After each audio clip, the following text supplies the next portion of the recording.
par l'appel nominal des présents. Présent.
Ça marche, oui. Alors, donc, le quorum est validé. On va tout d'abord désigner un ou une secrétaire de séance. La dernière fois, c'était Monsieur Delaporte. Ensuite, donc, à qui de s'y coller? Monsieur Vontron. Allez, Monsieur Vontron. Monsieur Vontron, donc secrétaire de séance. Concernant le procès-verbal de la précédente réunion, avez-vous des observations? Oui, je vous ai vu, Monsieur Piron, je vais vous donner la parole, ne vous inquiétez pas.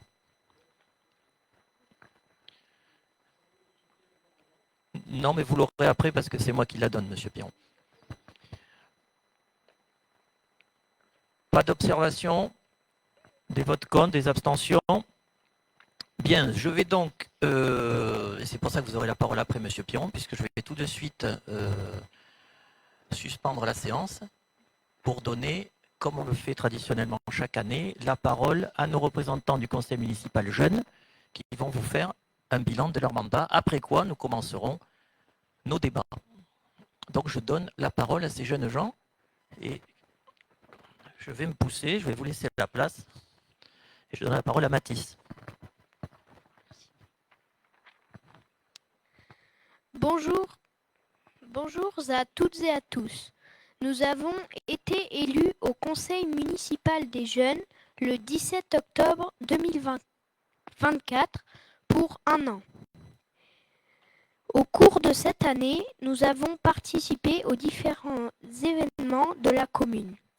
Les commémorations du 11 novembre et du 8 mai, les vœux du maire, le repas des aînés, le salon du livre et le tremplin des talents. Nous avons aussi participé à des collectes, les Restos du Cœur et les boîtes de Noël avec l'association Ose l'Humanitaire. Nous avons organisé des événements pour les enfants, le cross de la fête du printemps avec 160 participants, la chasse aux œufs de Pâques avec l'association Les Comédiens d'un soir avec 120 participants. Notre jeu d'énigmes Ludon mène l'enquête, réalisé l'année dernière avec Camille Piantanida, a été distribué à tous les CP. Nous avons également formé le jury du concours, le déguisement d'Halloween, le jury du concours de déguisement d'Halloween. Nous avons choisi et acheté 2 collections de mangas pour la pause méridienne. Nous avons participé à l'inter-CMJ avec d'autres CMJ des communes alentours pour discuter de nos projets. Nous sommes en train de créer un jeu de société sur la commune de Ludon.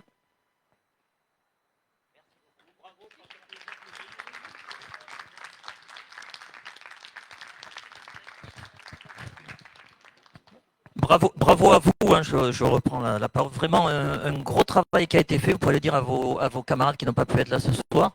Je le dis chaque année, mais on voit vraiment le travail qui est fait. Ça nous inspire à nous aussi, parce qu'en un an, vous avez fait beaucoup de choses. Et je le note, Madame Garnet, de l'autre côté, un très gros investissement, une présence. C'est le samedi, vous avez du sport, des activités, mais vous avez été là quasiment pour tout. Vous avez même un petit peu fatigué vos encadrantes parce que vous étiez très en demande parfois, donc il a fallu un peu lever, mettre un petit coup de frein, mais bravo. Peut-être vous retrouvera-t-on l'année prochaine, puisque je crois qu'il y a des élections à venir le 16 octobre de mémoire. Voilà, si ça me revient. Auparavant, on vous remerciera pour votre action, c'est le 14. Voilà. Donc bravo, vraiment bravo à toutes et tous de la part de l'ensemble du conseil municipal et merci encore pour votre travail qui nous inspire. Bravo à tous.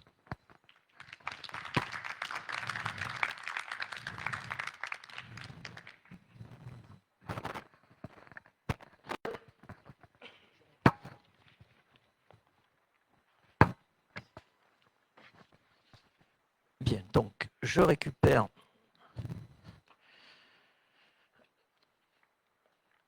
l'ensemble des documents qui étaient là.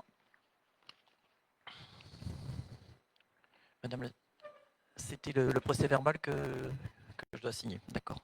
Monsieur Delaporte n'étant pas là, il le signera ultérieurement. Je ne sais pas où j'ai mis mon stylo, c'est pas grave, on va le retrouver. Je ne sais plus où j'ai mis mon stylo. Non, c'est bon. Hop, pardon. Ça y est, je retourne mon stylo, je signe.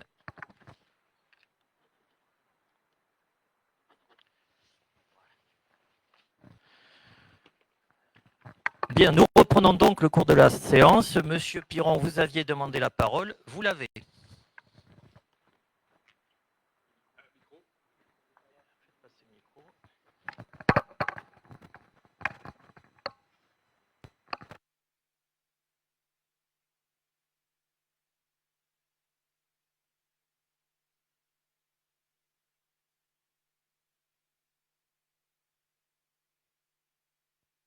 Ah, ça y est, ça fonctionne. Oui, monsieur le maire, avant de développer les sujets de la réunion, je souhaite vous transmettre, ainsi qu'aux élus de ce conseil municipal, un point à rajouter à l'ordre du jour. Cela concerne le soutien et le maintien de notre bureau de poste. Et si vous le permettez, j'ai un document pour vous en faire lecture.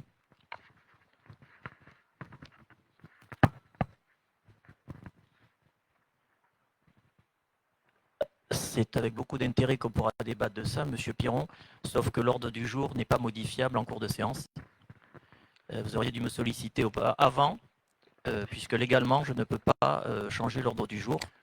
Je ne peux qu'enlever des délibérations, mais je ne peux pas en ajouter. Je comprends bien.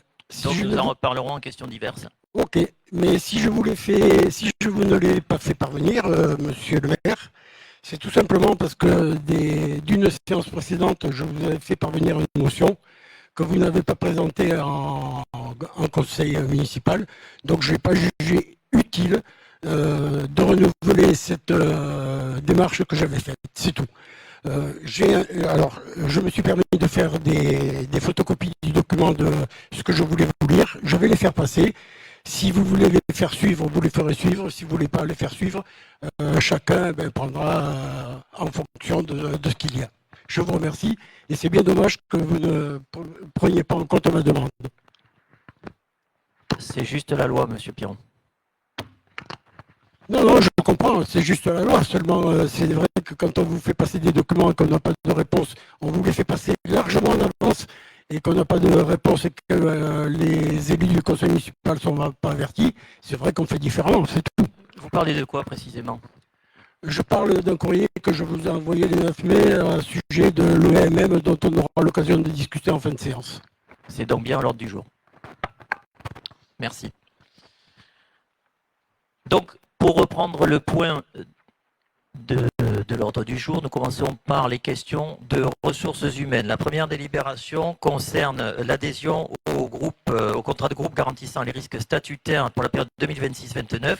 Il s'agit tout simplement d'adhérer donc à un contrat sur les risques statutaires qui nous est proposé par le centre de gestion de la Gironde, donc qui a été effectivement étudié.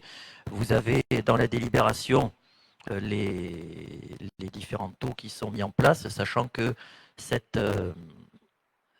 délibération entre dans la suite de ce que nous avions déjà voté ici. Vous rappelez sur un marché auquel nous avions participé.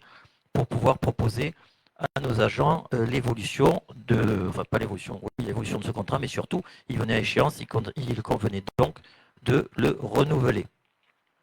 Avez-vous des questions? Des votes contre? Des abstentions?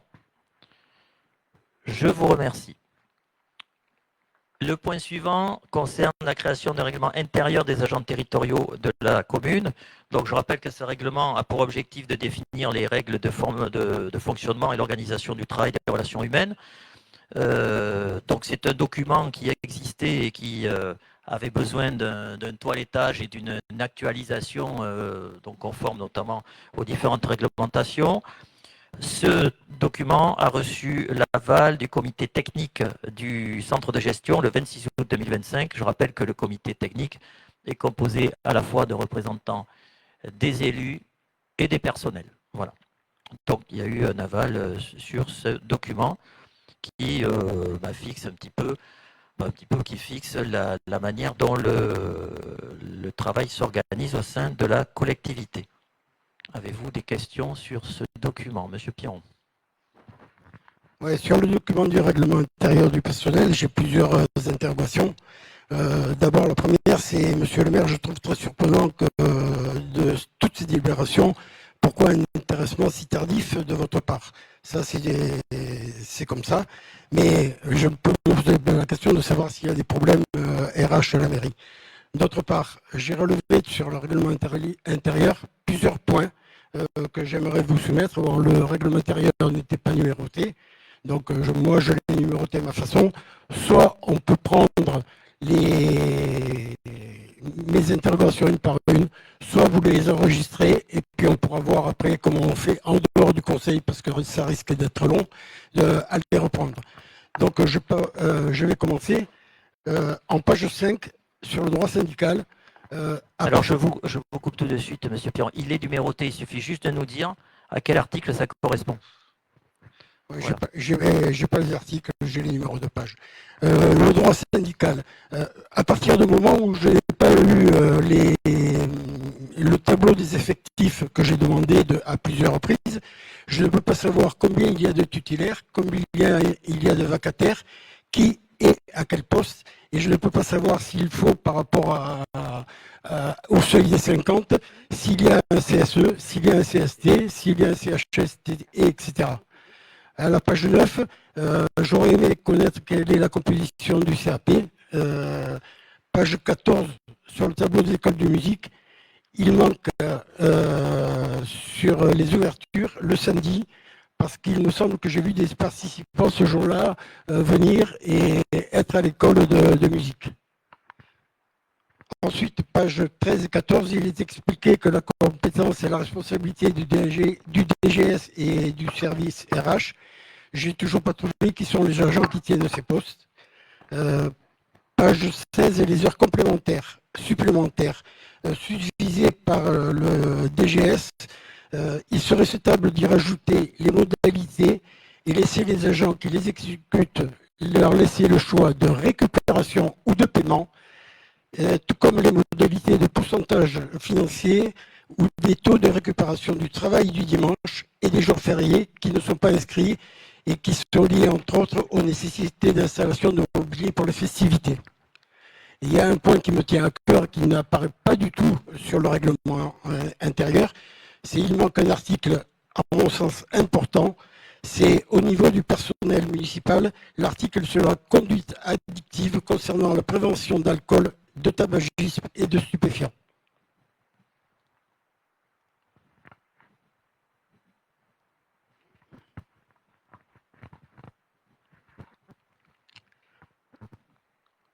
Alors c'est pareil, si vous le souhaitez, je vous laisserai toutes ces notes et puis on pourra en discuter pour revoir le règlement.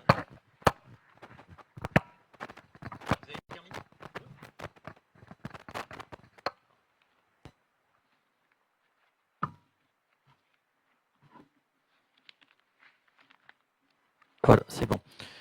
Donc je vais répondre à vos interrogations, peut-être dans le désordre, on verra. Alors pour ce qui est de la conduite addictive, Je n'ai plus en tête, mais il me semble bien que ça a été évoqué. Si ça ne l'est pas, effectivement, ce sera rajouté. Vous avez raison. De toute façon, de manière générale, ça n'a pas besoin de l'être puisque ça fait partie de la loi. Mais les choses allant mieux en les redisant, il n'y a pas de raison. Vous m'avez dit, si j'ai bien compris, pourquoi est-ce que c'était tardif, est-ce qu'il y a des problèmes d'ARH? Je redis ce que j'ai dit en introduction, que vous n'avez visiblement pas entendu. J'ai dit simplement qu'il existe un règlement intérieur, mais qu'à un moment donné, eh ben, il y a besoin de faire un toilettage et de réactualiser un certain nombre de choses. Voilà, donc c'est un règlement qui existe et qui est simplement actualisé. Concernant vous avez parlé du droit syndical et vous avez parlé du tableau des effectifs en même temps, hein, si j'ai bien saisi. Alors le tableau des effectifs, je l'ai sous les yeux, vous l'avez eu sous les yeux aussi sur le procès verbal du mercredi 18 juin en page 2. Il est là. Juste que je vous l'avais demandé qui était à quel poste pour pouvoir positionner et pour pouvoir continuer dans mes travaux, parce que vous vous êtes rendu compte que j'épluche quand même un peu de documents et que je suis en train de chercher le fonctionnement de la commune de la mairie de Ludon. C'est tout à votre honneur, monsieur Piron, d'éplucher le document. Simplement, il vous a été répondu que nous n'avons pas vocation à vous donner des noms qui sont en face des postes. Non, absolument pas. Je vous invite à relire le CGCT, puisque vous épluchez les choses, je vous invite à le relire. On n'a pas vocation à vous donner les noms. Si les agents ne le souhaitent pas, on n'a pas vocation à vous donner les noms des personnes. Ce que vous avez à connaître, c'est le tableau des effectifs, avec les ouvertures et fermetures. Ouais, bon, le RGPT ne l'interdit pas. Hein. Ah si, si, ça fait partie de la confidentialité et du choix des agents de communiquer ou pas les données. Voilà. Vous pouvez vous adresser au CDG, d'ailleurs, ils ont les listes et ils vous feront la même réponse que nous. Alors, vous avez posé la question également, alors je n'ai plus la page, donc du coup, je ne peux pas suivre. Concernant l'école de musique, je n'ai pas noté la page. Il faudrait que je retrouve la page dont vous avez parlé. Page 14. Pour moi, c'est page 14. Je vais vous retrouver la numérotation de l'article. Alors, article 2.3. C'est bon, je vais le trouver. Non, c'est bon. 2.3. 3, 2. Alors, c'est concernant donc les horaires de la collectivité. Effectivement, il n'y a pas, ça ne figure pas effectivement sur l'école de musique. Donc, c'est une donnée qui sera rattrapée. On fera un avenant effectivement sur il y a des ouvertures effectivement ponctuelles sur le samedi. Donc, on fera l'avenant qui correspond au règlement intérieur, de manière à ce que ce soit complètement exact. Ensuite, vous m'avez posé la question, c'est une question nominative, mais là par contre on peut répondre puisque ces noms-là sont affichés sur les sites municipaux. Donc là, notre secrétaire générale ici présente, Madame Debré, exerce le rôle fonctionnel de DGS, directrice générale des services, donc c'est elle qui est ces fonctions-là. Pour ce qui concerne le poste des ressources humaines, il est occupé par Madame. Concernant les heures complémentaires, j'entends votre remarque, hein, voilà, qui est escalée. Simplement, ce qui est proposé dans le règlement intérieur, c'est le choix que nous faisons, tout simplement. C'est bien dommage pour les employés municipaux qui se portent volontaires pour installer tout le mobilier pour les fêtes, qui se portent volontaires le dimanche pour tout mettre en ordre et faire ces heures supplémentaires. Peut-être que certains préféreraient effectivement avoir les heures payées plutôt que les mettre en repos compensateur ou alors les mettre en heures à récupérer. Vous savez, c'est une question qu'on a traitée aussi avec eux et ils sont tout à fait en droit de ne pas faire Pardon. Oui, voilà. C'est une question qui leur a été soumise et ce que vous avez dit, il y a un choix en fait entre les deux et ils choisissent. D'ailleurs, jusqu'à présent, ça ne pose pas problème. Ils viennent choisir l'une ou l'autre des deux dispositions qui sont du texte sur le règlement intérieur, ils ne peuvent pas choisir, monsieur le maire. C'est en heure uniquement à récupérer. Et ce n'est pas en heure payée. C'est pour ça que je vous demandais de mettre, de différencier, de mettre la possibilité ou de payer ou de récupérer. Alors, quelle est la page? Je vais vous le donner.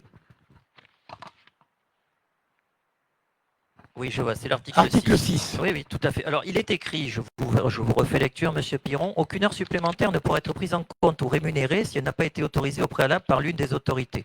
Ce qui veut dire que sur des cas qui sont vus et traités, nous pouvons accepter une rémunération. Ce qui est le cas. Ben, c'est très clair, les agents le savent. Pardon.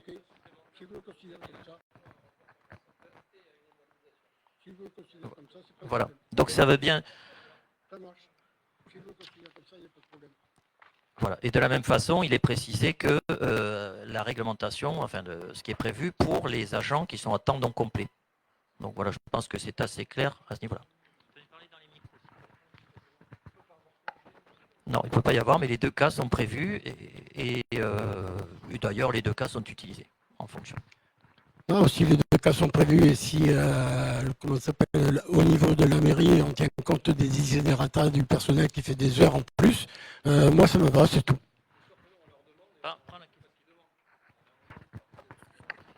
L'intitulé sur le règlement intérieur, et un règlement intérieur c'est quelque chose qui fait foi, l'intitulé n'était pas à mon sens clair, c'est pour ça que j'ai relevé ce problème. Eh bien, il est clarifié. Ok, pas de problème. Y a-t-il d'autres questions? Juste une remarque. Monsieur Vendron, oui. Les questions que Bernard pose sont intéressantes parce que c'est sur les questions de dépendance, horaire de travail, règlement intérieur, droit du travail. Ce que je trouve dommage, c'est sur la forme. Il suffit, quand on reçoit l'ordre du jour, d'envoyer. Alors, on le reçoit 5 jours avant, donc le temps de préparer tout ça, d'envoyer. Moi, ça m'est déjà arrivé d'envoyer des questions 48 heures avant le conseil municipal, ce qui permettait au service de mairie, en fait, de pouvoir apporter une vraie réponse. Parce que le plus important en posant une question, c'est d'avoir une réponse et donc que eux puissent, au lieu de fouiller vite fait dans des papiers en disant oui, je pense que c'est ça ou machin, même si la réponse était tout à fait correcte, d'avoir une vraie réponse parce que c'est ça qui est important. C'est pas juste de lancer des trucs en l'air sur il n'y a pas de texte sur la dépendance ou autre. Voilà, c'est ça qui est important. Et les questions de droit du travail sont hyper importantes. Et donc on est en droit, nous aussi, de savoir ce que tu veux demander et les questionnements que tu as. Et si on ne les a pas en temps voulu, on peut juste s'en référer à ce que les services donnent comme information. Voilà. Alors, si vous me permettez de répondre, monsieur le maire, Thibault, je te remercie de ton intervention. C'est vrai que pourquoi je n'ai pas donné tous ces éléments avant la réunion plénière du conseil municipal? Comme je l'ai dit en tout début, je me suis rapproché avec des points précis auprès de monsieur le maire et j'ai senti que mon rapprochement n'était pas pris en compte. Donc j'agis d'une manière différente, j'ai une manière différente de traiter les sujets. C'est peut-être pas orthodoxe, c'est peut-être pas conventionnel, mais au moins en conseil municipal officiel, eh bien, ça ressort. De toute façon, sur ces points-là, s'il y avait un peu plus de communication, en mon sens, je ne serais pas uni pour Ludon. C'est pour ça que je ne m'en considère plus et que je suis plus pour agir pour Ludon et non plus être uni pour Ludon. Il y a une grosse différence. Et la première différence, monsieur Piron, c'est qu'ici, on n'est pas en campagne électorale et on n'est pas dans une tribune politique. Alors, je ne suis ni en campagne électorale parce que ce n'est pas mon but, contrairement à ce que vous pouvez penser ou ce que les gens peuvent penser. Et je ne fais pas de la politique parce que je ne suis pas encarté nulle part. Moi, je suis un citoyen ludonais. Ce que je veux, je suis arrivé à Ludon en 84. C'était un petit village paisible où il faisait bon vivre. Et je veux continuer à avoir ce village où il fait bon vivre. Mes interventions et ce que je peux en faire, c'est tout. Ça s'arrête là. Alors, vous me permettrez de répondre et on clôturera le débat là. Vous ne faites pas de politique, c'est pas ce que j'ai cru lire dans le journal. Et par ailleurs, ici autour de la table, mis à part une personne, nous faisons tous de la politique, il y a une personne qui est encartée autour de cette table. Donc la politique, c'est s'occuper du bien commun et c'est pas avoir une carte. Pas seulement avoir une carte, pardon. Excusez-moi, monsieur Cabezas, pour cette précision. Voilà. Donc je passe aux voix, s'il n'y a pas d'autres questions de votre part, le règlement intérieur donc, des agents territoriaux. Y a-t-il des voix contre, des abstentions? Donc à l'unanimité, je vous remercie. Ensuite, Je ne vais pas voter contre, en espérant que toutes mes remarques seront prises et seront corrigées sur le règlement. non, alors monsieur Piron, il faut bien comprendre le fonctionnement. Vous n'avez pas, on ne vous demande pas de justifier votre vote. Donc voilà, vous avez voté, on votera mes consciences et on passe au point suivant. Alors le point suivant, il concerne la création d'emplois pour accroissement temporaire et saisonnier d'activité pour l'année 2026. Vous savez qu'on procède toujours à ce vote-là sur la deuxième partie de l'année de manière à faire les prévisions. Donc ce qui vous est proposé sur ces accroissements temporaires, il vous est proposé 17 postes au service technique qui correspondent au dispositif emploi jeune que nous souhaitons renouveler, qui correspondent aussi à des remplacements, notamment sur les ATSEM, qui sont donc associés au service technique, les emplois jeunes et les renforts, justement, pour les manifestations de juin et de septembre, mais également pour les congés d'été. Ensuite, en service en face, les deux postes, ce sont les remplacements d'ATSEM. Sur le service restauration, de la même façon, les 4 postes, c'est pour anticiper des remplacements d'agents. Et sur l'école de musique, les 3 postes, ce sont les postes qui correspondent aux enseignants en CDD. Je répète et je redis qu'il ne s'agit pas d'une ouverture de poste, mais il s'agit simplement de permettre cet accroissement, ce qui veut concrètement dire que c'est un plafond d'emploi que nous pourrons avoir. On pourra rester, bien entendu, en dessous, mais on ne pourra pas aller au-delà, sans autre vote. Voilà. Y a-t-il des questions? Pas de questions? Des votes contre? Des abstentions? Je vous remercie. Le point suivant concerne un contrat d'apprentissage. Vous savez que nous essayons au maximum de soutenir nos jeunes chaque fois que nous le pouvons. En l'occurrence, nous proposons, il a d'ailleurs déjà commencé un petit peu à travailler, donc de valider la présence d'un apprenti CAP jardinier paysagiste auprès de nos services. Le coût donc de cette formation est de 7 862,91 € très précisément, et sur le coût total en réalité pour la commune sera de 3 737,91 € puisque le CNFPT prend en charge 4 125 €. Voilà, donc c'est pour un an, hein, bien sûr, c'est un chiffrage pour un an, donc qui permet à un jeune de se former au plus près. Et on sait aujourd'hui combien il est difficile pour les jeunes de trouver des places en apprentissage. Et je suis bien placé pour le voir et pour le savoir. Donc, on me propose cette opportunité à un jeune. Y a-t-il des questions? Qui est contre? Qui s'abstient? Je vous remercie. Sur les points suivants d'urbanisme, je passe la parole à Madame Vallier. Merci, Monsieur le maire. Alors, la première délibération concerne donc la désaffection et le déclassement du domaine public partiel rue Nexon. Alors, effectivement, par courrier en date du 19 mars 2024, Monsieur et Madame Mort-Chevalier, donc propriétaires de la parcelle AM 205, nous ont informé de leur souhait d'acquérir une cession partielle du domaine public. En effet, suite à des mauvaises informations qu'ils ont reçues, ils ont réalisé un usage du fossé, donc jouxtant leur propriété en empiétant partiellement sur le domaine public. Cette situation ne leur permet pas, à l'heure actuelle, de clôturer leur propriété. À notre demande, un rapport de constat a été réalisé par la police intercommunale Médoc-Estuaire en date du 8 avril 2024. Celui-ci indique que l'espace souhaité permettrait de clôturer cette parcelle sans entraîner de gêne pour la circulation, ce qui est un point extrêmement important. Et en outre, les propriétaires de cette parcelle s'engagent à prendre à leur charge les frais de bornage et les frais notariés. Le bornage a été réalisé par la société Ametris Géomètre le 24 mars 2025 aux frais des propriétaires, détachant et créant la parcelle AM 227 du domaine public, une superficie de 48 mètres carrés.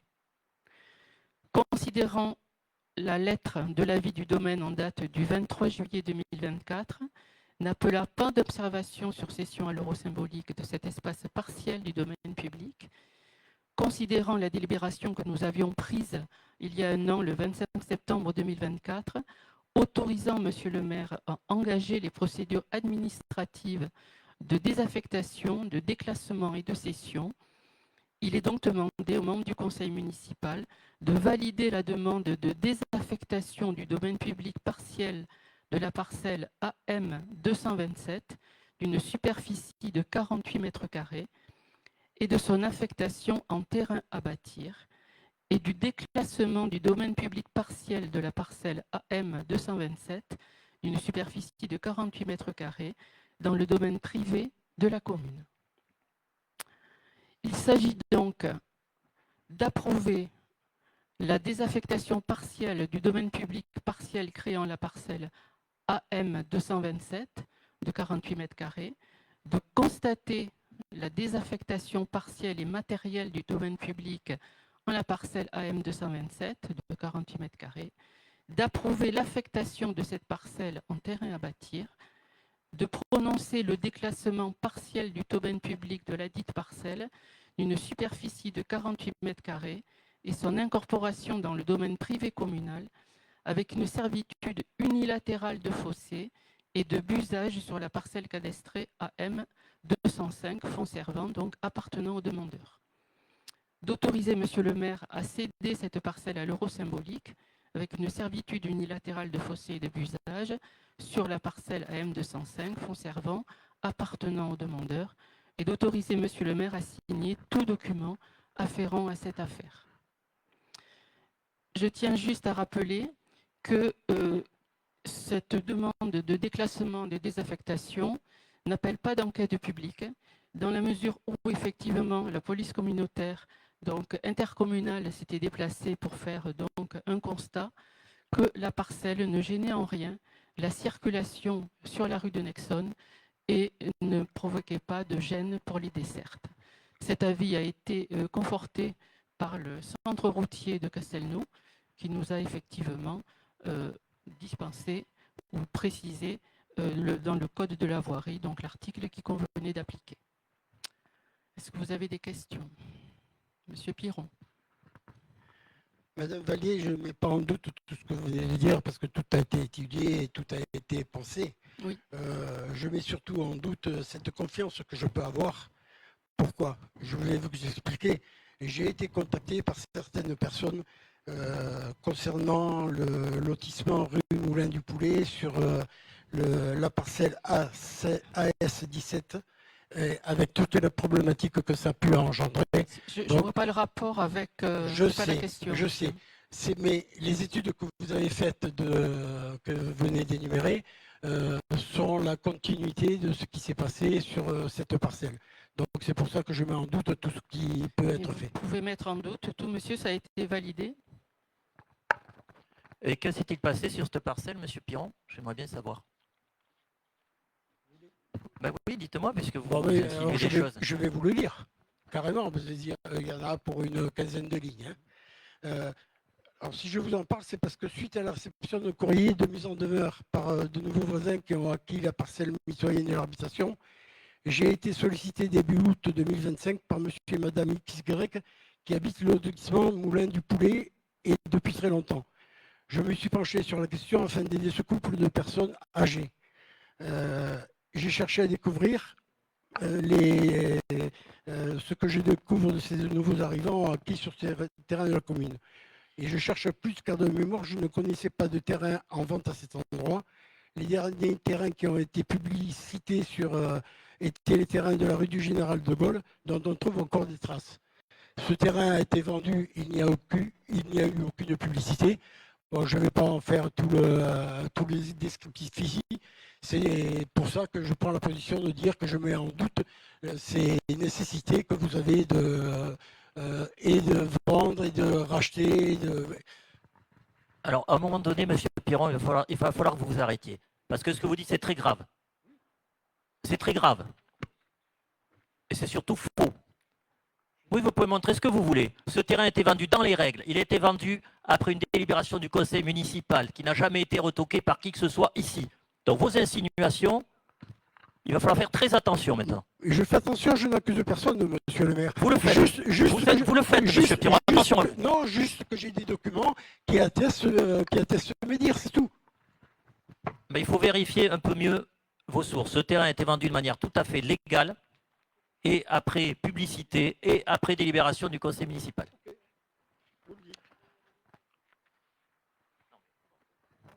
Je reviens à ce qui nous occupe. Est-ce qu'il y a des questions pour les autres? Non. À ce moment-là, on va le mettre au vote. Qui s'abstient? Qui est contre? Et qui est pour? Tout le monde. Le reste. Alors, je vous remercie pour les monsieur et madame Mort-Chevalier, pour qui ça a été un long calvaire, lorsqu'ils ont été effectivement induits en erreur par différentes personnes. Et je peux vous dire que eux, ils sont extrêmement contents de ce résultat du conseil municipal de ce soir. Je tenais également à remercier qui nous ont aidés sur cette délibération qui était assez compliquée au niveau de la procédure, M. Cabezas. Je remercie également M. Montfort qui a travaillé avec le centre routier pour effectivement valider la surface détachée. Merci à tous les deux. Alors, on a une autre délibération qui est la 41. C'est l'intégration du solde de voirie et d'espaces verts, lotissement Les Jardins de Nexon et autres parcelles, rue de la Font et avenue de Canteloup. Il est donc proposé au conseil municipal de se prononcer sur l'intégration de voiries et d'espaces verts du lotissement Les Jardins de Nexon et diverses parcelles. Négocim, c'est un promoteur, a sollicité par courrier recommandé en date du 20 novembre 2024 la demande de rétrocession des parcelles AM 132, 140, 158, 156, 154, 152, 150 et 138. Donc ça, c'est les jardins de Nexon. La parcelle AH 285, c'est rue Lafont. Et les parcelles AS 62 et AW 96, c'est l'avenue de Canteloup pour une surface totale de 298 mètres carrés. La cession de cette emprise à l'euro symbolique n'appelle pas d'observation de la part du service des domaines en date du 24 février 2025 et il a été émis un avis favorable à cette intégration. Alors ça, c'est des sujets que l'on a régulièrement. C'est de la régularisation donc cadastrale et foncière de la part donc, des promoteurs. Toutes les parcelles qui sont citées sont déjà d'usage public et entretenues, si vous voulez, par la municipalité. Est-ce que vous avez des questions sur ces parcelles? C'est des restes, hein, on est couramment, on a déjà fait plusieurs délibérations en ce sens. On va passer au vote. Qui s'abstient? Qui est contre? Je vous remercie. La 42, on est toujours dans le même type de délibération. Donc, intégration d'espaces naturels des parcelles BB 111 et BB 112, chemin des Chambres Neuves. Donc, il est proposé au conseil municipal de se prononcer sur l'intégration d'une bande verte, espace naturel, du lotissement chemin des Chambres Neuves. Lors de l'Assemblée générale de l'ASL tenue le 16 novembre 2024, les colodis ont validé à l'unanimité la demande de cession donc, de ces deux parcelles, longeant leurs propriétés respectives sur le chemin des Chambres Neuves pour une superficie totale de 193 mètres carrés.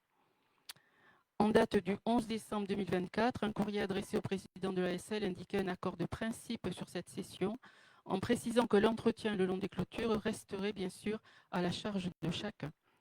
La cession de cette emprise à l'euro symbolique n'appelle pas d'observation de la part du service des domaines en date du 24 février 2025. Il a donc été émis un avis favorable à cette intégration. Donc on est dans le même cas de figure que précédemment. Est-ce que vous avez des questions?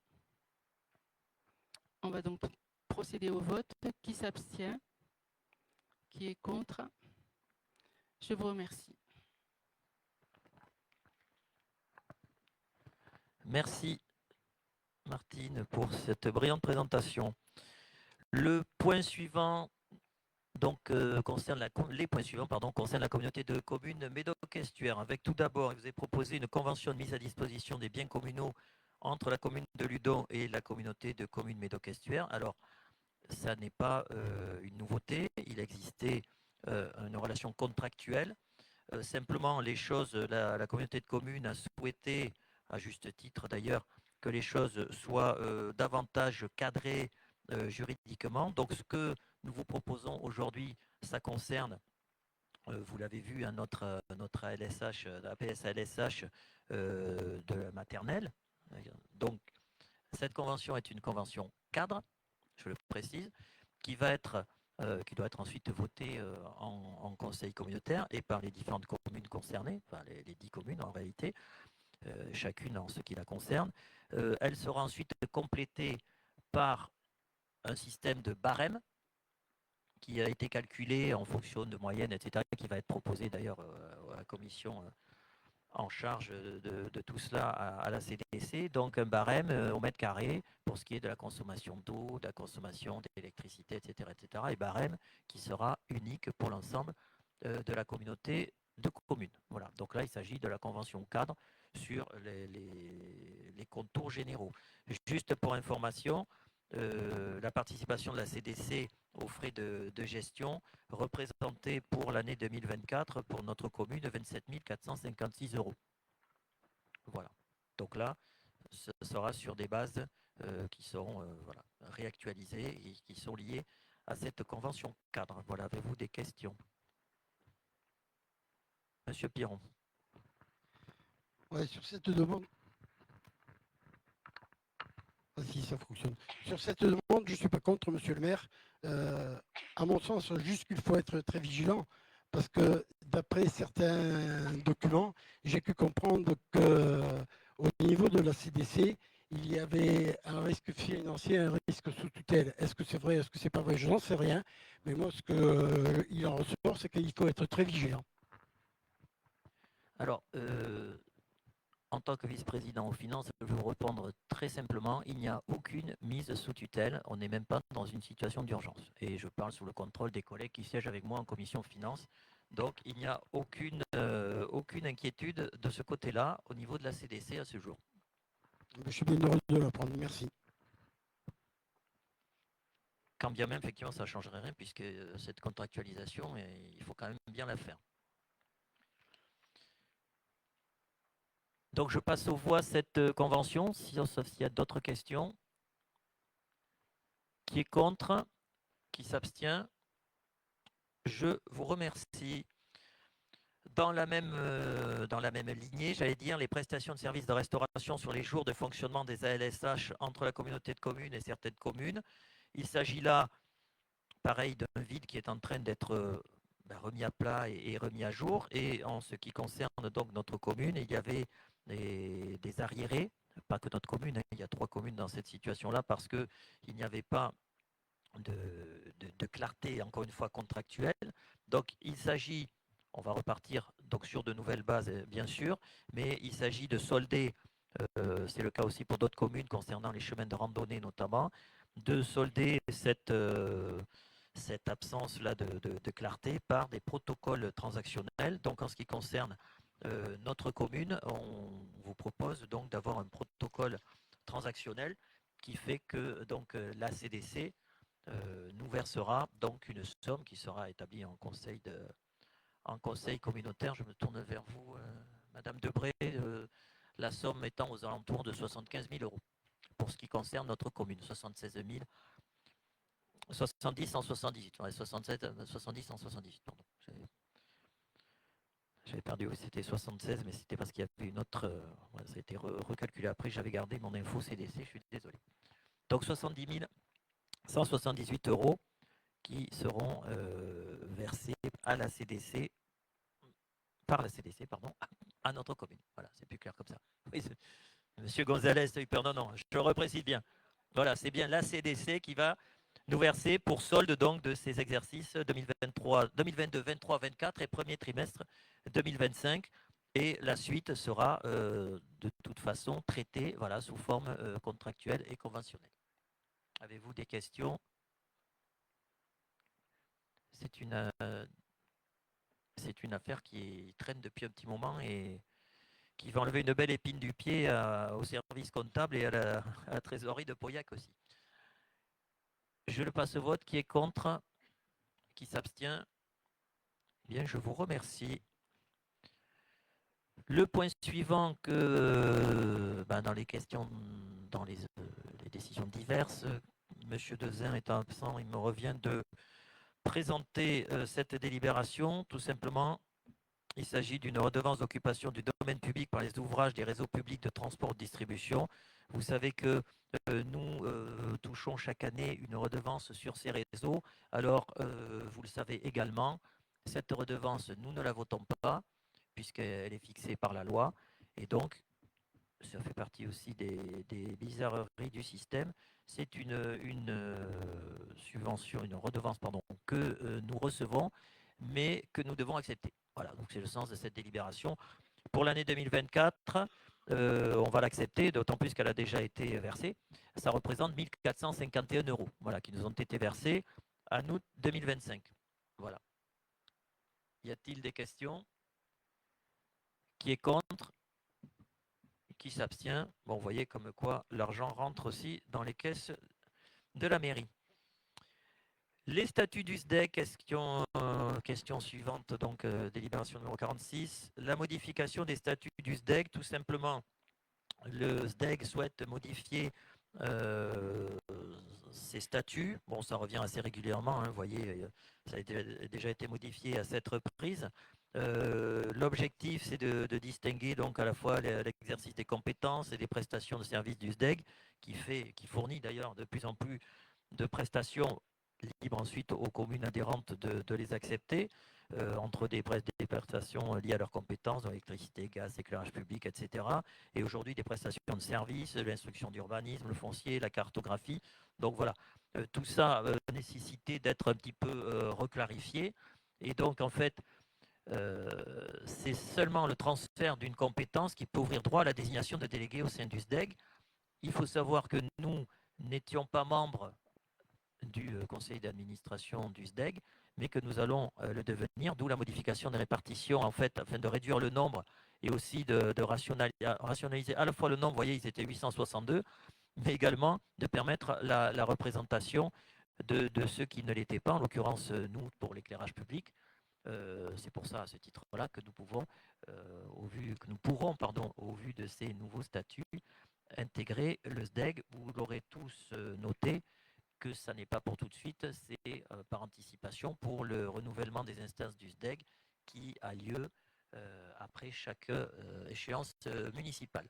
Voilà. Est-ce que vous avez des questions sur ces modifications statutaires? Des votes? Voilà, on aura un 512e de voix. Bon. Mais on aura une voix qu'on n'avait pas. Donc pour nous, voilà. Y a-t-il des votes contre? Des abstentions? Je vous remercie. Le point suivant concerne toujours les relations avec le SDEC, puisqu'il s'agit de la rénovation en LED de la rue du Grand Communal dans le cadre des chantiers à venir et des chemins des Chambres Neuves. Donc, il s'agit d'une possibilité de financer par fonds de concours. Ce n'est pas une subvention, mais une demande de fonds de concours du SDEG, l'aide donc à cette rénovation des LED sur ces deux voiries de la communale. Donc, le montant total des travaux, c'est 14 842 € 18. Et donc, si on déduit l'aide qui peut nous être apportée dans ce fonds de concours, ça nous resterait à très peu, puisque le versement du fonds de concours sera de 11 131,62 €. Donc, pour faire assez simple, ce sont les 3/4 de la somme qui sont pris en charge par ce fonds de concours. Avez-vous des questions, Monsieur Piron? Oui, d'abord, je tiens à vous remercier pour cette adhésion au ZEG et je tiens à remercier le ZEG par rapport au partenariat qu'il peut y avoir. C'est vrai que passer à la LED, on va éviter des pollutions. Par contre, ce qui aurait été souhaitable, c'est au niveau du grand communal, le chemin des Chambres-Neuves, etc. Vous allez me dire, c'est peut-être pas d'actualité, mais il fut un temps où ça devait être négocié et rétrocédé au département. Ça aurait fait un coût moindre pour la commune. Et comment dire, à l'ancien conseil municipal, j'avais posé la question de remettre l'éclairage. Et à mon sens, on pourrait le faire parce que la commune de Lyon, je crois, est au forfait par rapport à l'électricité en rapport avec l'ISDEG et non pas en éclairage d'utilisation. Donc je vous le redemande.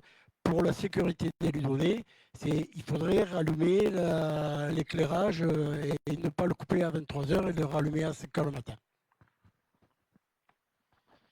Alors, je vais répondre à plusieurs choses. Pour ce qui est de l'adhésion, c'est gentil de me remercier, mais je pense qu'on y est depuis plus de 50 ans adhérent, donc c'est juste une continuité. Pour ce qui est du forfait, ça n'existe plus. Nous n'avons plus aucun contrat au forfait, ça n'existe plus. Tout est passé au compteur, depuis l'an passé, au moins, déjà. Eh bien oui, il faut le savoir, ça a déjà été évoqué ici en conseil municipal à plusieurs reprises par M. Dezin à ce sujet. Pour ce qui concerne les LED, il avait été aussi évoqué en conseil municipal que chaque fois qu'on avait des nouveaux travaux à refaire, ça serait fait par les LED, pardon, des remplacés par des LED. Pour ce qui est de votre dernière réflexion concernant un transfert au département, ça fait quelques années que je siège au conseil municipal. Je n'ai jamais vu cette question arriver en conseil municipal, de transférer le grand communal au département pour une autre voirie. Il me semble que de vos anciens prédécesseurs, depuis 2020, il y a des tentatives d'essayer de laisser le grand communal au département pour désengorger le trafic routier poids lourd et pour laisser le côté financier au département. Alors, comme vous le disiez fort justement, mon prédécesseur, c'est mon prédécesseur. Et depuis 2020, ça n'a jamais été évoqué. Alors, ma demande, monsieur le maire, c'est si je vous demande de réallumer Alors, ma réponse, je vous l'ai déjà faite. Ça n'est pas l'ordre du jour. Ça n'est pas parce qu'on paye moins cher qu'on ne doit pas continuer à faire des économies. Ouais. Et la commune continuera à supporter les casses de délinquants qu'il y a sur, par exemple, le poulailler des Pans, par exemple, quand il y a eu la dernière fête sur le panneau en face de la mairie, etc. La commune continuera à le payer. Alors, vous n'avez pas de chance, monsieur Piron, puisque, d'ailleurs, on a eu des témoins, ça s'est fait alors que c'était éclairé. Ça s'est fait à 11 h du soir. Donc, vous voyez, ce n'est pas lié à un manque d'éclairage. Vous savez, la connerie, elle n'est pas liée à la lumière. Quand c'est souvent des gens qui n'ont pas la lumière à tous les étages, forcément. Donc, voilà. Merci. Je passe donc aux voix ce fonds de concours.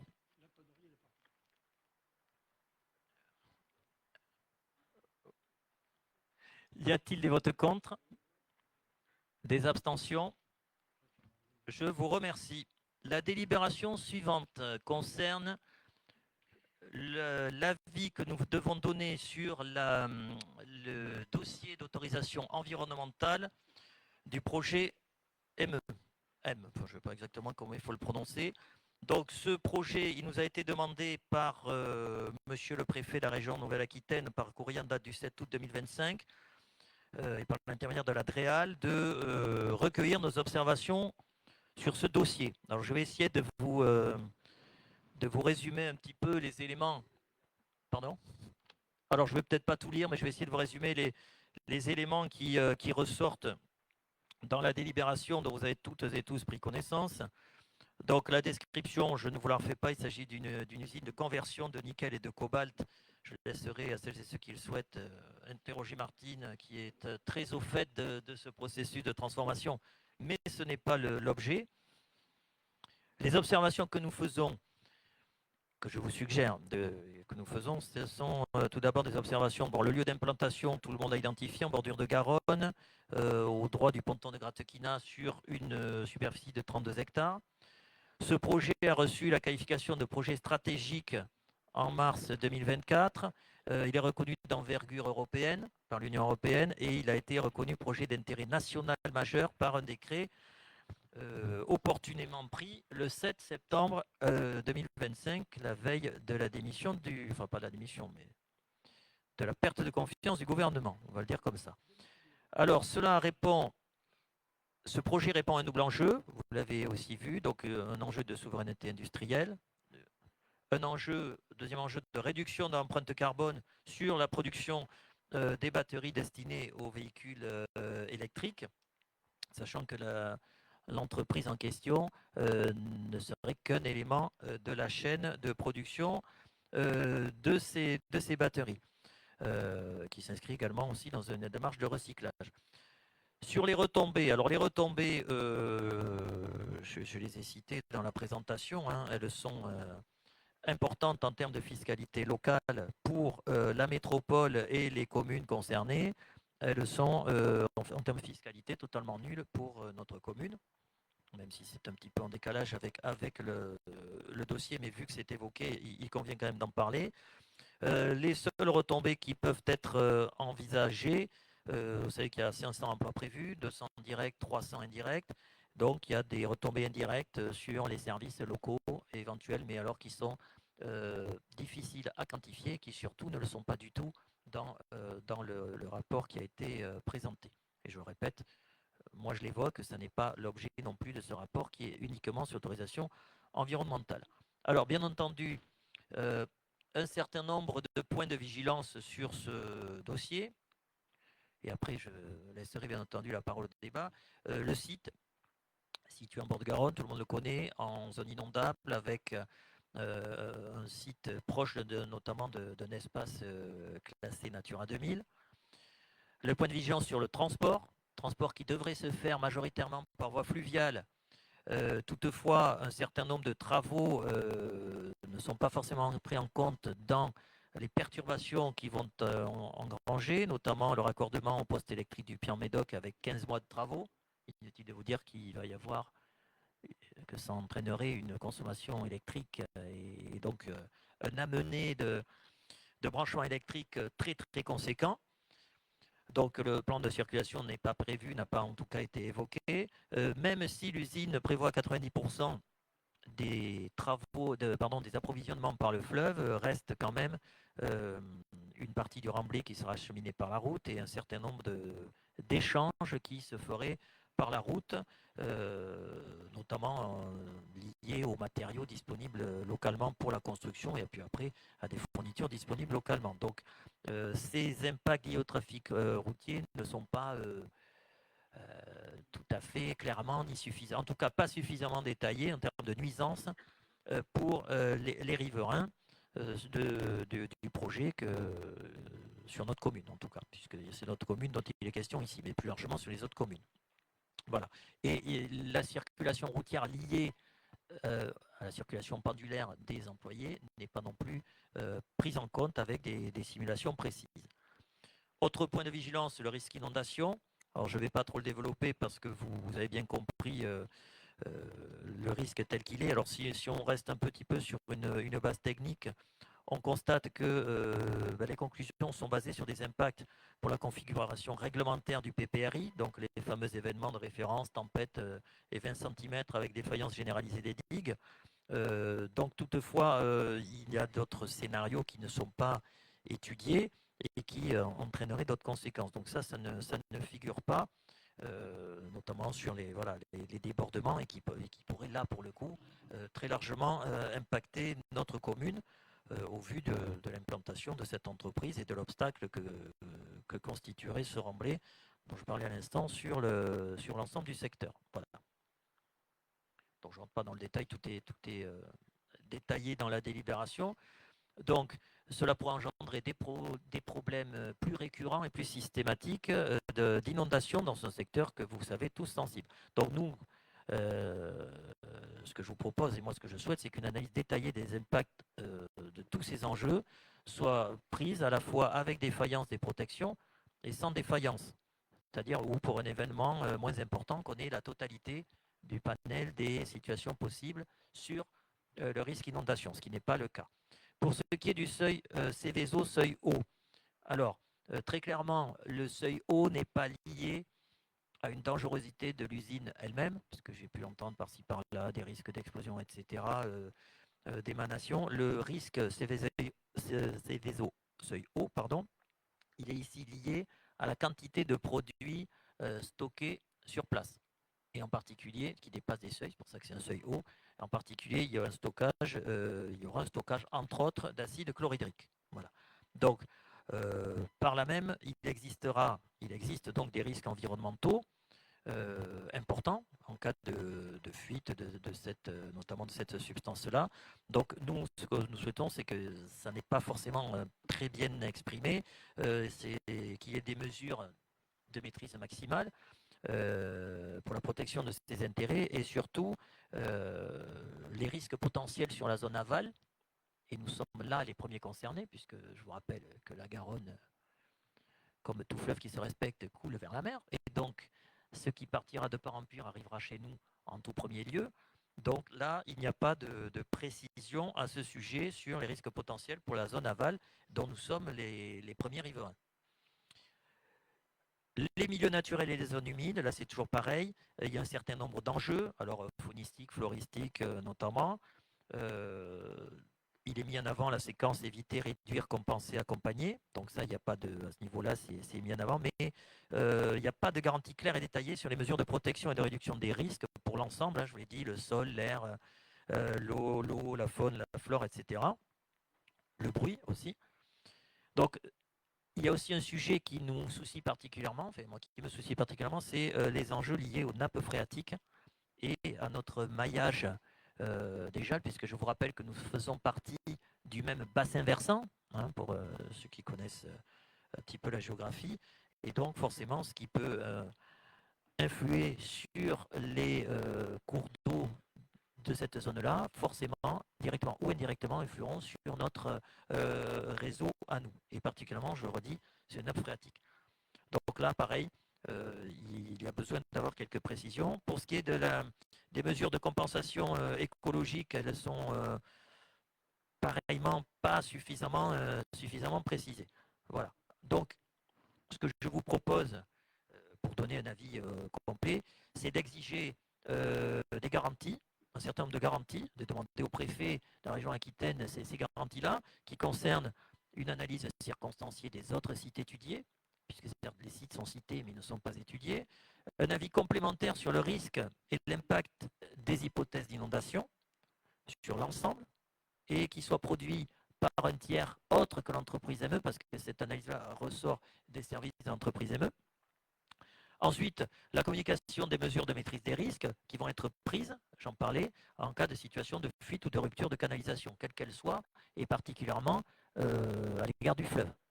Et des nappes phréatiques, je dis à l'instant, mais particulièrement à l'égard du fleuve, ce n'est pas très bien explicité. Ensuite, des mesures maximales de protection en cas de dysfonctionnement ou d'accident pour, d'autres interventions? Oui, Thibault. J'ai une intervention après sur l'explication du vote, mais c'était pour répondre à ce que tu disais. C'est vrai que ta délibération à proprement parler n'a pas été retenue, mais je pense que tu étais là à ce conseil du 9 mai, quand monsieur le maire a dit qu'il allait participer à la commission nationale de débat public, et que publiquement, donc en conseil municipal, j'ai dit qu'on était prêt à contribuer à cela. Donc j'ai participé à cela, et donc si tu voulais apporter ta pierre à l'édifice pour la voix de la commune de Ludon, tu pouvais le faire à ce moment-là. Ce n'est pas une question d'effort, c'est que c'était dit publiquement. Monsieur le maire a dit qu'il allait participer à la commission nationale de débat public. Moi, je l'ai fait à titre personnel, et j'ai proposé là publiquement, et en conseil municipal c'est public, et ensuite c'est mis dans les délibérations qui sont mises sur le site, qu'on pouvait participer. Voilà. C'est-à-dire, non mais c'est important, c'est que si on a un avis sur un sujet qui est essentiel, moi, autant apporter la pierre à l'édifice. Et on a trouvé un texte commun sur certains sujets, et voilà. Voilà, je pense que c'est important. Juste par rapport à la délibération en elle-même, Moi, je soutiens l'initiative industrielle de relocaliser le raffinage des minéraux en Europe pour augmenter l'indépendance européenne dans la transition électrique du parc automobile. Je soutiens la démarche de la commune de demander plus de clarification et de précision quant à l'étude environnementale. Je suis favorable à la demande de la mairie pour que les porteurs de projets donnent des analyses plus circonstanciées sur les autres sites étudiés. Mais, parce qu'il y a un mais, je ne suis pas favorable à l'étude environnementale. Et je ne suis pas favorable à ce projet-là dans une zone humide. Voilà. Même si j'entends tous les justifications que le porteur de projet donne sur ne pas refaire un lien entre le ponton avec des camions jusqu'à un site qui est un petit peu plus en retard, c'est tout à fait justifié. C'est mieux que tout ça soit transporté par bateau, mais pas à cet endroit-là. Voilà. Donc je voterai contre cette délibération, mais je soutiens l'initiative de la mairie de faire un petit peu plus de creuser la question. Voilà, donc c'est un juste milieu qui est un peu compliqué à tenir, mais voilà. Le côté industriel et le côté financier, préservons la nature et préservons les citoyens, préservons les élus donnés de demain. C'est exactement le sens de ce qui est dit dans la délibération. Pour information, nous avons, ce sera Madame Vallier qui représentera la commune à la commission de suivi. Alors attention, ce n'est pas une commission de suivi technique, il s'agit d'une commission de suivi du débat public, c'est-à-dire une commission qui s'assure que le débat public se déroule dans les normes prévues. Alors je n'ai pas les dates, mais de mémoire, l'enquête publique devrait débuter en fin d'année. Voilà, alors je ne sais pas à quel moment, mais il y a une première, voilà, donc 2 octobre, la première réunion de ce comité de suivi, et ensuite, de toute façon, après c'est au niveau national, puisque l'enquête publique est nationale. Simplement pour Thibault, dans la délibération, il est indiqué qu'on s'oppose à l'implantation de l'usine à cet endroit.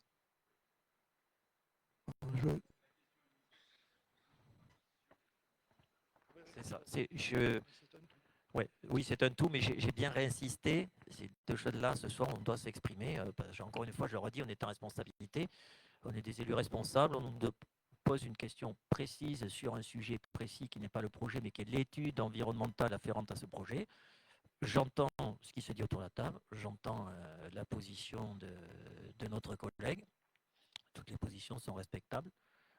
Voilà, moi c'est celle que je vous propose, c'est celle-là que je passe au voix. Chacun s'exprime en fonction. Lorsque nous serons amenés à nous prononcer, alors je ne sais pas si on sera sollicité directement, comment cela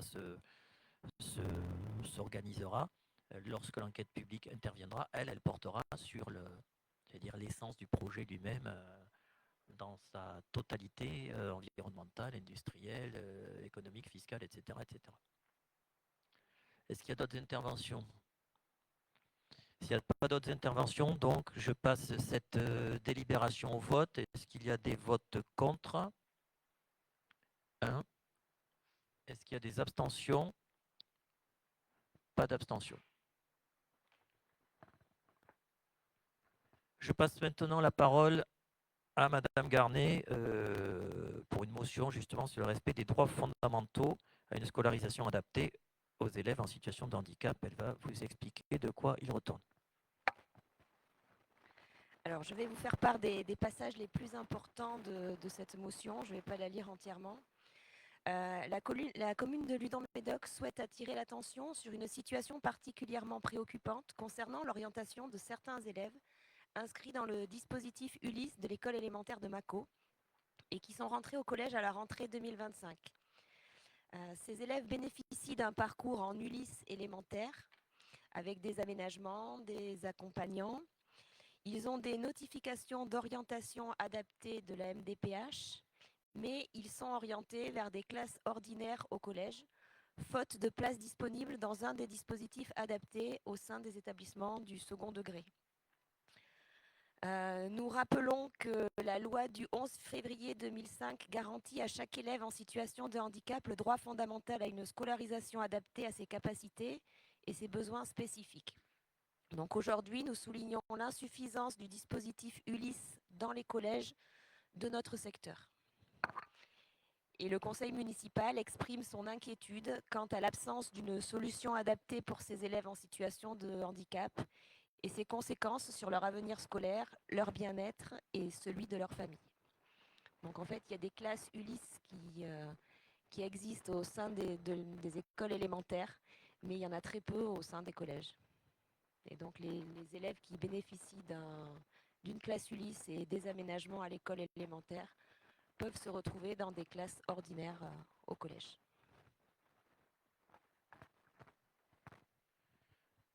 Alors, pour ne rien vous cacher, cette situation s'est présentée dans une commune voisine qui héberge l'Ulysse et qui est amenée aussi à héberger des jeunes ludonais. On a quelques situations.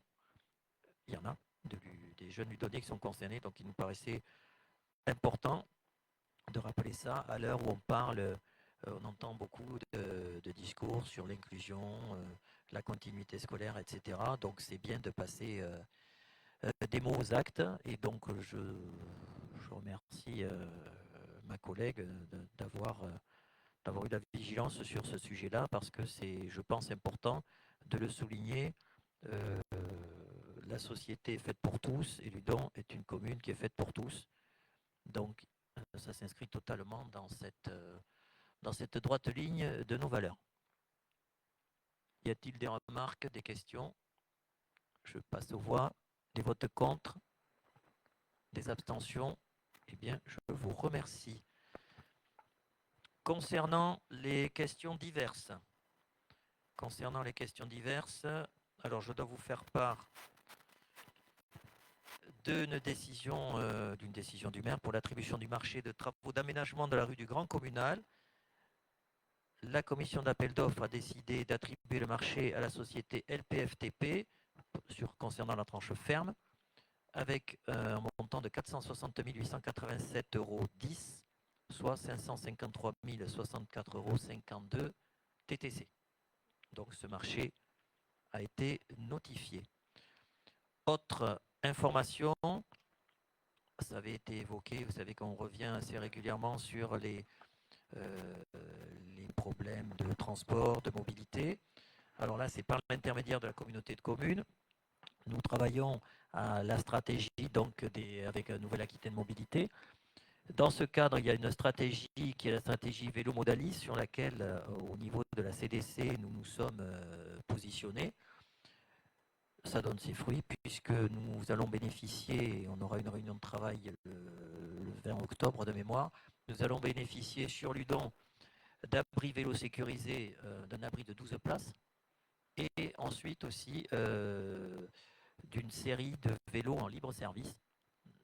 Donc 10 vélos en libre service. Le tout sera installé au niveau de... Alors à quel endroit précisément, ça reste à définir, mais c'est à peu près déjà établi. Au niveau de la gare, sachez que les abris vélos sécurisés, il y en aura un à Ludon, un à Mâcon et un à Margot-Cantenac. Donc ça c'est dans la... puisque je vous ai dit que c'était à l'échelle de la CDC. Pour ce qui est des vélos libre service, il y aura 3 stations au Pian-Médoc, une station à Ludon, une station à Mâcon, une station à Margot-Cantenac et une station à Arsac. Voilà, comme ça vous avez le plan global tel qu'il est. Bien entendu, c'est une partie du plan, on est sur la technique. Ensuite, il y a aussi en train d'être établi un plan sur les voies cyclables à l'échelle, alors là non plus de la communauté de communes ou de la commune, mais à l'échelle du Médoc, donc des 4 communautés de communes du Médoc. Voilà, et ça on reviendra vers vous quand ce sera définitivement établi. Voilà. Monsieur Piron, vous souhaitiez nous parler de la Poste.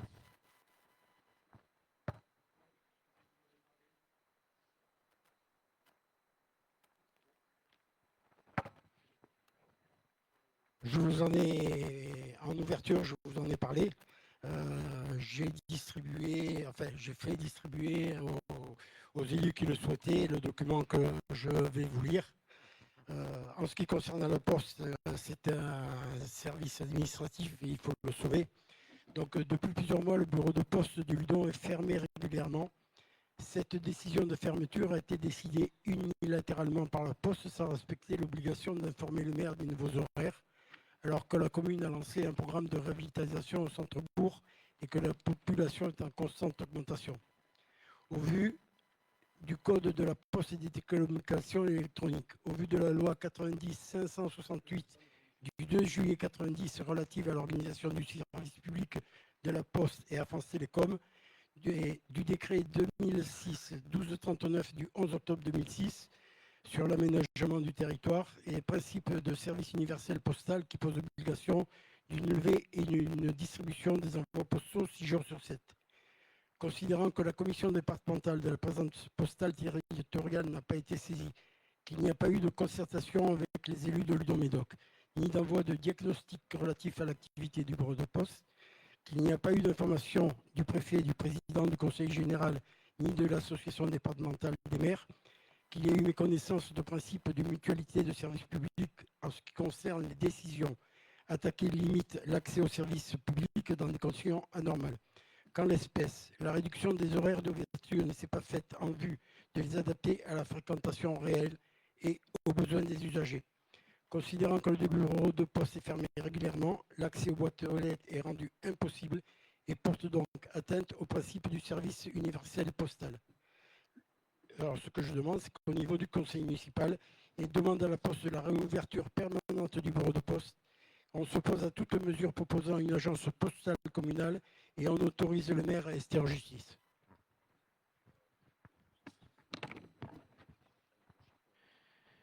Bien, alors, bon, moi, je vous dis tout de suite que je ne mettrai pas au vote cette motion, puisqu'on est en question diverse. Je la mettrai d'autant moins au vote qu'elle contient un certain nombre d'inexactitudes. Alors, il n'y a pas de fermeture. C'est décidé unilatéralement, oui, certes, c'est des réductions d'horaires liées au manque de personnel de la Poste. Et chaque fois que c'est le cas, eh bien, on envoie, enfin, on nous prévient, voire même des fois le lendemain. Donc, moi, systématiquement, je renvoie et j'explique que ça ne doit pas se faire comme ça. Je rappelle les principes. Au jour d'aujourd'hui, ça ne date pas d'aujourd'hui d'ailleurs, hein, parce que ça fait déjà, j'ai plus en mémoire, mais ça fait déjà un certain nombre d'années, nous fonctionnons selon le principe du service tel qu'il est, justement du service universel postal tel qu'il est contenu, c'est-à-dire qu'on est sur un minima d'horaire. Je demande plus que régulièrement à ce qu'on nous augmente les horaires. D'ailleurs, je pourrais, c'est pas un secret d'État, communiquer au conseil municipal les statistiques de fréquentation de notre bureau de poste. Il faut savoir qu'en l'état actuel, et je l'ai déjà dit, j'ai déjà eu l'occasion de le dire ici, l'ouverture du bureau de poste telle qu'elle est, elle est validée par forcément la commission départementale de présence postale, dans laquelle siègent justement les représentants d'administration, des représentants des maires ruraux, les représentants des maires de Gironde, etc. etc. L'amplitude actuelle, enfin pas l'amplitude, le volume horaire actuel, on n'ira pas en dessous. Je parle bien du volume théorique parce qu'effectivement il y a des fermetures liées notamment et très souvent en été parce que personnel, etc. On sait tous que la Poste, c'est pas notre problème, mais c'est une explication étant flux tendu en termes de personnel. Donc quand il y a un personnel en moins, ben, le bureau n'ouvre pas. Mais c'est pas, il faut pas confondre, c'est pas une fermeture. Je le redis très fermement et très clairement, j'ai déjà eu l'occasion de m'exprimer à ce sujet-là. Le bureau de poste, en l'état actuel, ne pourra fermer que si je souhaite qu'il ferme. Voilà, ça c'est très clair. Ils ne peuvent pas aller en dessous des horaires actuels. Et ils ne peuvent pas fermer si moi, je ne donne pas, enfin moi, si le conseil municipal ne donne pas son aval à la fermeture du bureau de poste. Sachant que la fermeture d'un bureau de poste peut se traduire par une agence municipale, par un point d'accueil, etc., etc. Mais en l'état actuel, il ne ferme pas. Il faut savoir, et là je me suis rapproché du président de la commission départementale, il faut savoir qu'actuellement, et c'est un petit peu sous le manteau parce qu'on n'a pas trop de données, le contrat de présence postale est en train d'être rediscuté, pas seulement au niveau départemental, mais au niveau national. Les contenus ne sont pas encore très clairs. On est très vigilant. Ce que je disais par rapport aux horaires de fermeture, c'est valable pour les communes de moins de 10 000 habitants. C'est-à-dire qu'en moins de 10 000 habitants, en dessous du seuil des 12 heures sur lequel nous sommes actuellement, si le maire ne donne pas son accord, le bureau ne ferme pas. Au-dessus de 10 000, on l'a vu il n'y a pas très longtemps sur certains bureaux, de mémoire c'est à Mérignac et dans le centre de Bordeaux, la Poste fait ce qu'elle veut. Voilà, très clairement, voilà comment ça se passe. Là où moi je suis vigilant et ce pourquoi je me suis rapproché du président de la départementale, qui n'avait pas plus d'informations, c'est qu'il pourrait y avoir dans l'air du temps une baisse de ce fameux seuil de 10 000. Oui, non, jusqu'où, je ne sais pas. Donc on est très vigilant et si on vient être concerné, bien entendu, qu'à la fois nous réagirons en nous y opposant et si besoin, nous réagirons aussi en faisant en sorte, je l'ai déjà dit ici, je le redis ici, très tranquillement, en faisant en sorte que le service postal soit toujours d'actualité sur la commune de Ludon. Voilà.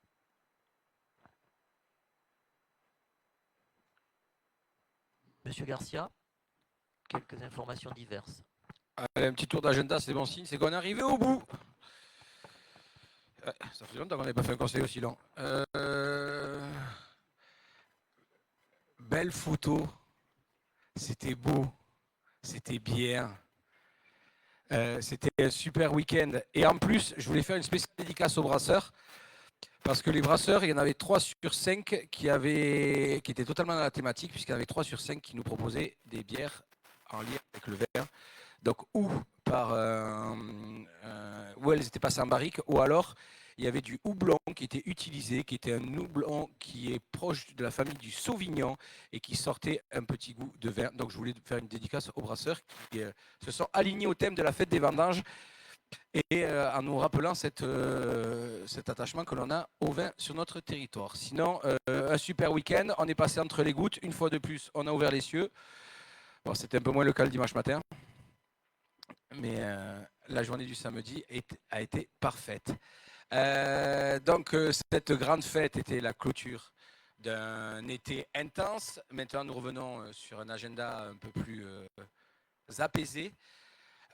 Mais dès dimanche prochain, bien entendu, 10h du matin, Marjorie vous attendra à l'entrée. Ah oui, à l'entrée de l'espace naturel de Paloumeil. Maintenant, voilà, donc vous aurez Marjorie à 10h du matin, dimanche matin, à préciser que la CDC prête du matériel de sensibilisation et des jeux pédagogiques. Donc il n'y aura pas que la présence du partenaire de Nettoyons la Nature, il y aura aussi les éléments de la CDC. Dans la continuité, mardi 7 octobre, animation de la Semaine Bleue. Alors la Semaine Bleue, pour précision, ceux qui ne connaissent pas, c'est pour ceux qui ont les cheveux gris, c'est ça? Voilà, la Semaine Bleue, c'est pour les cheveux gris. Donc mardi 7 octobre, de multiples activités durant la journée, notamment à la bibliothèque, des rencontres avec des art thérapeutes. Si vous voulez savoir ce que c'est, vous allez à la bibliothèque. Conseil pour rester en forme avec un coach et une présentation de gym douce, renforcement musculaire et mobilité. Bien entendu, c'est réservé à un public de plus de ceux qui sont plus censés aller travailler. Alors là, ça dépend qui est, voilà. Mais bon, c'est à peu près autour de ça. Dimanche 12 octobre, là par contre, mobilisation générale de la commune. Quoi le 8 ? Pardon, j'ai oublié le 8, je redescends. Mercredi 8 octobre, le tremplin jeune. Alors ça, oui, très important, c'est juste que la flèche est en dessous. Ce tremplin jeune est organisé par la CDC et par la commission économique de la CDC, puisque c'est la CDC qui a cette compétence sur le territoire. Ce tremplin jeune a vocation à aller vers les jeunes. Donc pour aller vers les jeunes, ils ont pris l'option d'aller à l'endroit où il y a le plus de monde qui passe, à savoir la galerie marchande du Pierre-Médoc.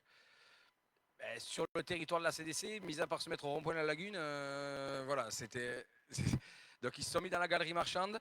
Le but, c'est d'avoir un stand avec les différents services qui peuvent accompagner les jeunes, donc aller à leur rencontre pour notamment des opportunités d'emploi et aussi diverses animations. Donc voilà, c'est comment est-ce que la CDC va à la rencontre des jeunes de 14 à 25 ans. On continue dimanche 12 octobre, Octobre Rose. Donc là, par contre, on attend une mobilisation forte, mais une mobilisation forte et si possible qui soit vraiment dans l'esprit d'Octobre Rose, c'est-à-dire une mobilisation solidaire. Pourquoi je dis ça? Année après année, et notamment sous la houlette de Monsieur le maire et du CCAS, on essaie de rendre cet événement de plus en plus fédérateur, on arrive à rassembler de plus en plus de monde, on a un superbe parcours sous la houlette d'Olivier pour une marche exceptionnelle, et on remet énormément de goodies en échange d'un simple don. Bon, malheureusement, force est de constater que les dons ne sont pas à la hauteur des goodies que l'on met à disposition. Donc on demande vraiment une prise de conscience pour que ça soit réellement une matinée solidaire et que les gens ne viennent pas juste se servir en goodies, mais que tout le monde puisse apporter sa pierre à l'édifice pour cette journée de mobilisation très importante. Il y aura des bobs. Voilà. Rose. Des bobs roses. C'est ça, rose, j'imagine. Ah ouais, donc des bobs roses. Et c'est sûr qu'un bob rose pour 20 centimes, ça fait un peu cher, ça fait un peu pas cher le bob, quoi. Donc le but, c'est pas qu'on en génère des revenus, mais c'est surtout que sur cette journée-là, on puisse redistribuer un maximum et soutenir cette action. Et je finirai donc le jeudi 16 octobre, soirée conférence sur la parentalité, la gestion des émotions, proposée par la CDC Médoc-Estuaire. Ça se passe à l'ALSH à 19h. Je pense qu'en gros, c'est vous expliquer comment on fait pour gérer les locataires de la LSH quand ils rentrent chez vous le soir. Voilà. Voilà. Inscription sur Facebook, bien entendu. Vous l'aurez constaté, un mois d'octobre où on va se retrouver, où on va partager de très bons moments et on va être solidaires. Merci, monsieur le maire. Très bien, merci, monsieur Garcia. Juste tout à l'heure, je vous ai donné des sommes que je rectifie parce qu'il y avait des données pas différentes par rapport à la tranche donc, du grand communal. Donc la somme est un petit peu inférieure parce qu'en fait, je vous ai donné de manière erronée vu qu'il y avait des renégociations durant le marché. Donc la somme hors taxe est 443 380,10 € et non pas 460 000 et quelques. Et la somme TTC, c'est 532 056,12 €. Voilà, désolé pour cette confusion que tout à l'heure j'avais les deux chiffres sous les yeux et je ne vous ai pas communiqué le bon. C'est plutôt une bonne nouvelle hein, puisque c'est en dessous. Donc quand ça va dans ce sens-là, c'est toujours bien. Voilà. Donc je termine effectivement en réinsistant une nouvelle fois sur ce qu'a dit notre collègue Didier. Le mois d'octobre est un mois solidaire. La mairie essaie d'y prendre sa part. Le but, c'est effectivement, je ne vais pas revenir sur ce que tu as dit sur les petits goodies. Le but, c'est symbolique. Effectivement, le but, c'est d'être solidaire et pas de venir acheter quelque chose, mais bien de pouvoir derrière aider à financer cette campagne. Pardon ? Oui, c'est ça. Podzoka, c'était dimanche dernier, donc le but est bien là. Voilà. Monsieur Piron ? Oui, deux dernières choses avant que vous nous clôturiez la séance, monsieur le maire. La première, c'est par rapport à ce que vous avez dit sur l'emplacement des vélos, et notamment à la gare. Par rapport aux dégradations, c'est vrai que je pense que vous avez dû y penser vous aussi à mettre des caméras pour surveiller la zone. Et le deuxième point, c'est un peu moins agréable. Vous allez me dire, ça ne dépend pas de la commune de Ludon, mais en ce qui concerne le réseau d'eau, j'avais pris le soin de vous apporter un échantillon de l'eau du robinet. Votre réponse par le biais de votre secrétaire n'a pas été à me plaire, mais sachez que j'avais des témoins qui auraient pu vérifier et certifier d'où venait l'eau. C'est tout.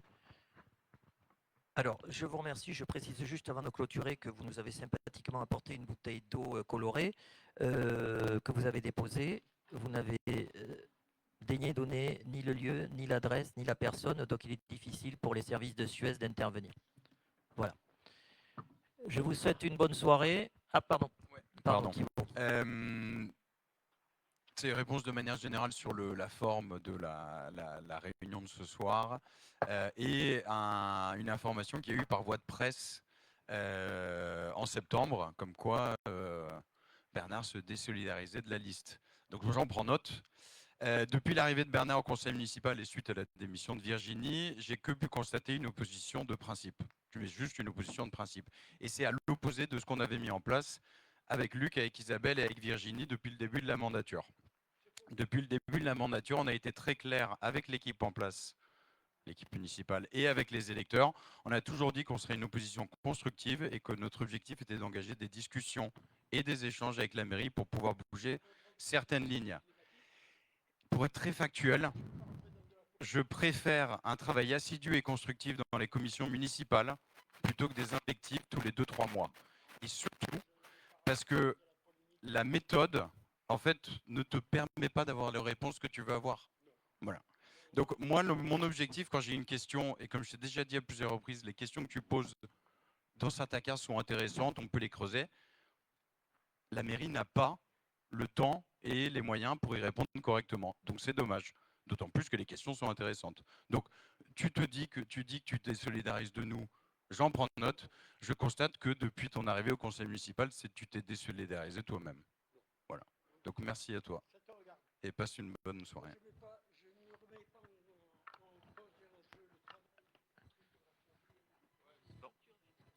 Je vous suggère de poursuivre cette discussion en aparté. Je vous remercie d'avoir été présent ce soir et je lève la séance. Merci beaucoup.